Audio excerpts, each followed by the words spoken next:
দর্শক, সুখের দাম কত? ছোটবেলা থেকে শুনছি ঈদ মানে আনন্দ, ঈদ মানে খুশি। তাহলে কত দাম সে আনন্দর? কত টাকা লাগে সে খুশিটুকু কিনতে? তার আগে প্রশ্ন করি, আপনি সুখী তো? ওয়ার্ল্ড হ্যাপিনেসের রিপোর্ট বলছে সুখী দেশের তালিকায় এবছর 11 ধাপ পিছিয়েছে বাংলাদেশ। তাহলে দর্শক, 129তম অবস্থানে থাকা একটি দেশের নাগরিক হিসেবে কাঙ্ক্ষিত সুখ কিনতে আপনাকে গুনতে হয় কত টাকা? 8-10 হাজারও তো লাগেই, 7 থেকে 10 লাগে মিনিমাম। মনে করেন 8-10 হাজার টাকা তো দিচ্ছেই না। 5,000 বেচলে 5,000ই বাজার করে এলাম না। এখন আমি আমার ছেলে মেয়ের লেগে কিছু কিনতে পারি না, ব্যবসা ভালো না, আমি কিনবো কীভাবে? বললাম না, সকাল থেকে 140 টাকা বিক্রি করছি। আমার ঋণ আছে প্রায় টোটালি 8 লাখ টাকার উপরে। ঈদের সময় সবকিছুই দ্বিগুণ হয়ে যায়, সবকিছুর দাম এরকম 30-35 এরকম 40। ইনকাম যে পসিবল, যে ইনকাম করছি সেটা তো ইম্পসিবল হয়ে যাচ্ছে। এত দাম, সব কিছুরই দাম মানে অনেক মনে হচ্ছে। 50,000-এর মতো ছিল, কিন্তু ঈদ বাজার অবশ্যই সেটা বাইরে চলে যাবে। 50-এর উপরে মানুষের ইনকামের তো তো বেড়েছে, মানুষের ইনকামও তো বেড়ে গেছে। জাকাত বাদে 40-50 হাজার।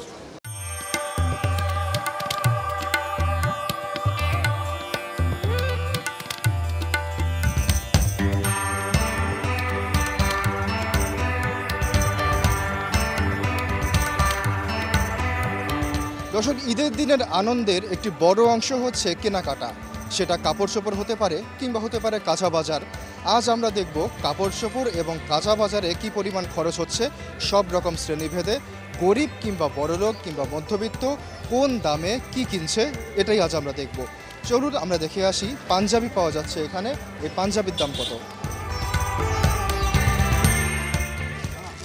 এখানে আমরা একটি সাদা রঙের পাঞ্জাবি দেখতে পাচ্ছি, সাদা রঙের সুতি পাঞ্জাবি। এটার দাম চাচ্ছে 600 টাকা, এবং এখানে আরও দরদাম করলে হয়তো আরও একটু কমানো যাবে আশপাশ থেকে বলছে। তা আমরা দরদাম ছাড়াই বলতে যাচ্ছি যে এখানে পাঞ্জাবি কিনতে পাচ্ছেন সমাজের এক শ্রেণীর মানুষ 600 টাকায়। 500 একটা মাল 500 তিনটা কালার 500 পাঞ্জাবি 500 টাকা, পাঞ্জাবি 500 টাকা, 1000-1200 মাল 500 টাকা।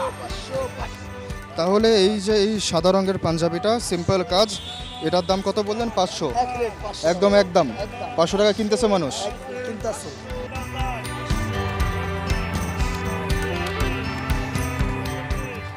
দর্শক, এখানে আমরা 300 টাকার পাঞ্জাবি দেখলাম, 500 টাকার পাঞ্জাবি দেখলাম, 600 টাকার পাঞ্জাবিও দেখলাম।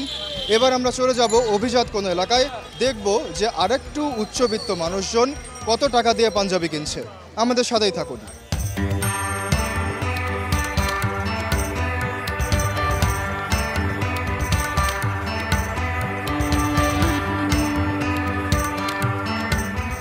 সমাজের অন্য শ্রেণীর মানুষ কী ধরনের পাঞ্জাবি পরছে, কত টাকা দিয়ে কিনছে, সেটা দেখতে আমরা চলে এসেছি বসুন্ধরা সিটিতে। এখানে দেখব পাঞ্জাবির মান এবং দাম সম্পর্কে। প্রথমেই আমার চোখে পড়েছে খুবই সিম্পল একটি পাঞ্জাবি, কিন্তু সুন্দর। দেখব এটা আমি অ্যাফোর্ড করতে পারি কি না। সাদার মধ্যে সাদা দিয়ে কাজ, বেশ ভালোই লাগছে। এটার দাম হচ্ছে 24,800। এই পাঞ্জাবিটা তুলনামূলকভাবে সিম্পল, তুলনামূলকভাবে পাতলাও বলা চলে, এবং তেমন কোনো কাজ নেই। এটার প্রাইস 11,800, এবং এখানে দেখলাম বেশ মানুষজন ভিড় করে পাঞ্জাবি কিনছেন।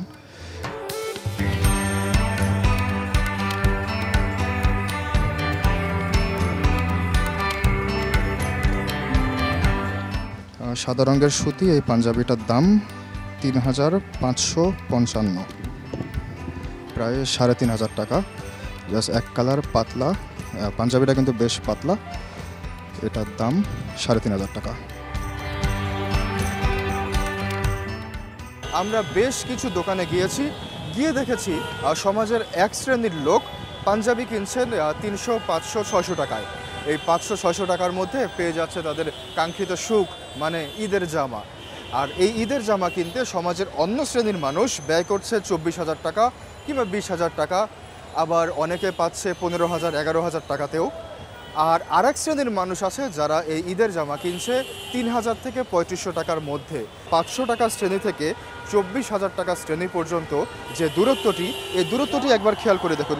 এবং এই দূরত্বটি খাবারের ক্ষেত্রেও আছে কি না এটা আমরা পরখ করে দেখব। এবার আমরা দেখব যে শ্রেণীবিভেদে কে কী ধরনের ইফতারি করে। কোথাও যা রাখছে তাই খেতে দিব, এত বেশি কেউ খেতে পারবে না, কথাটা বুঝছেন? 20 টাকা খরচ করে আর নিজে করতেন দুকা মুড়ি লিয়া, মনে করেন আমাকে তার এত টাকা নাই আমরা যে খাইনি, ইফতার কিনে খাই না বাবা, মানুষের দেয় কয়টা আল্লাহর রাস্তায়। দর্শক, কাপড়ের দামের পার্থক্য আমরা দেখেছি, এখন আমরা দেখব খাবারের দামের কি পার্থক্য।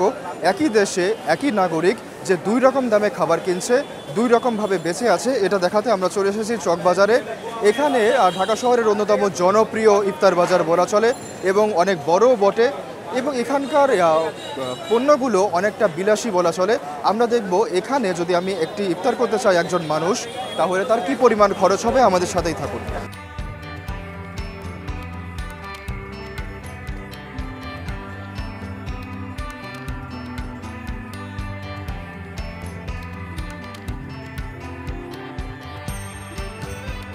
ভাই, এখানে কোনটার দাম কত?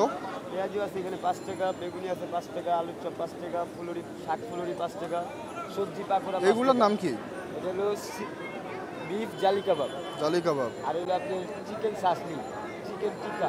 আচ্ছা, তুমি এক কাজ করো বাবা, যতগুলো আইটেম আছে সবগুলা দিয়ে আমাকে একটা প্ল্যাটার বানায় দাও, সবগুলা একটা একটা করে দাও একজনের জন্য।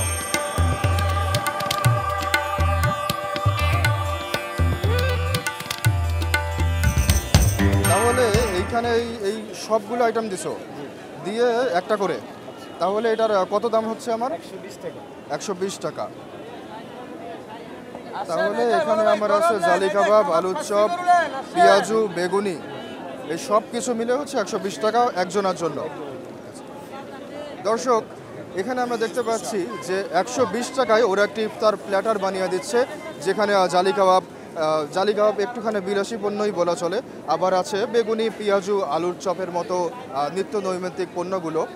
কিন্তু নগরের অপর প্রান্তে আমরা যখন গিয়েছিলাম, সেখানে আমরা জানতে পেরেছি যে এরকমও হোটেল আছে যেখানে 11,000 12,000 টাকায় ইফতার প্ল্যাটার বিক্রি হচ্ছে, কিংবা 6,000 টাকায় বুফেতে ইফতার প্ল্যাটার বিক্রি হচ্ছে। খরিদ্দার কিন্তু সেখানেও আছে।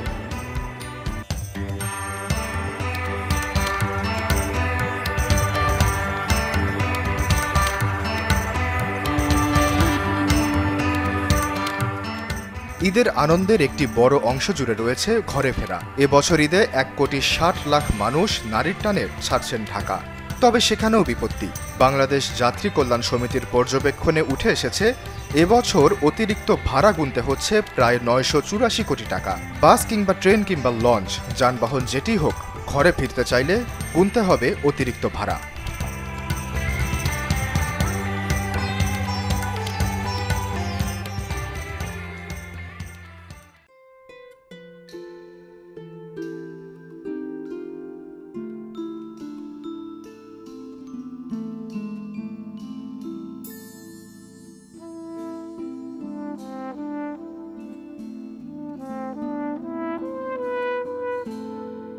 দিন শেষে আমরা চলে এসেছি বাইতুল মোকাররমে, এবং আজকে সারাদিনে আমরা মার্কেটে গিয়েছি, কাপড়ের দাম দেখেছি, খাবারের দাম দেখেছি, বাজার দর দেখেছি।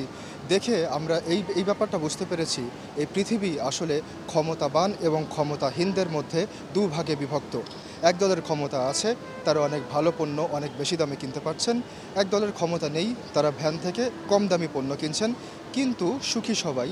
অনেকে অনেক প্রতিবন্ধকতার পরেও বলছে তারা সুখী, অনেকে অনেক প্রাচুর্যর পরও বলছেন যে তারা দুঃখী। তাহলে দর্শক, আজ আপনার কাছে প্রশ্ন রেখে গেলাম, সুখ জিনিসটা আসলে কি?